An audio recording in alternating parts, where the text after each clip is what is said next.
யார் ஆட்சிக்கு வரக்கூடாது என்று நினைச்சோமோ அவர்கள் வரவில்லை.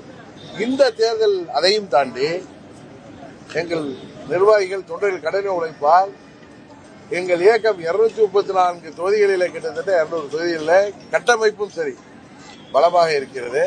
பல மாவட்டங்களிலே எங்களது வாக்கு வங்கி அதிகரித்திருக்கிறது. பல மாவட்டங்களிலே எங்களை தவிர்த்து விட்டு யாராலும் வெற்றி பெற முடியாது என்கிற சூழ்நிலை நிலவி வருகிறது. இந்த காலகட்டத்திலே எங்கள் இயக்கத்திற்கு எது நல்லதோ அந்த முடிவை நான் எடுப்பேன்.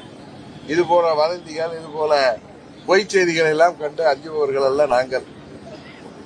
அதே நேரத்தில் ஊடகங்கள் அந்த செய்திகளை உண்மைத்தன்மையை அறியாமல் அறிவிப்பது அது எப்படி நியாயமாக இருக்க முடியும் என்பதுதான் எங்களது கேள்வி. இன்னொன்னு, எங்க வீட்டு பிள்ளைக்கு கல்யாணம் இல்லை, எங்க கல்யாணத்தை நாங்க தான் முடிவு பண்ணுவோம்.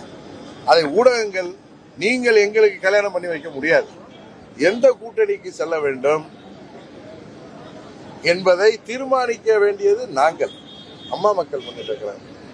இதை நீங்கள் எங்க வீட்டு பிள்ளைக்கு நீங்க வந்து பொண்ணு பார்க்கிற மேட்ரிமோனியல் சர்வீஸ் நடத்த வேண்டாம். யாராக இருந்தாலும் உங்களை நாங்கள் மதிக்கிறோம். அதே நேரத்தில் நீங்களும் எங்கள் மீது இப்படி சேற்றை அள்ளி வீசினால் நாங்கள் என்ன செய்ய முடியும்? நீங்கள் ஊடகங்கள் பொதுவானவர்கள், ஏதோ ஒரு சில கட்சிகள் அவர்களுக்கு சார்பான ஊடகங்கள் இருக்கின்றன. ஆனால் மற்றபடி நிறைய நடுநிலையான ஊடகங்கள் கூட இந்த வதந்திகளுக்கு பலியாகி இருக்கிறீர்களே என்பதுதான் எனக்கு வருத்தம்.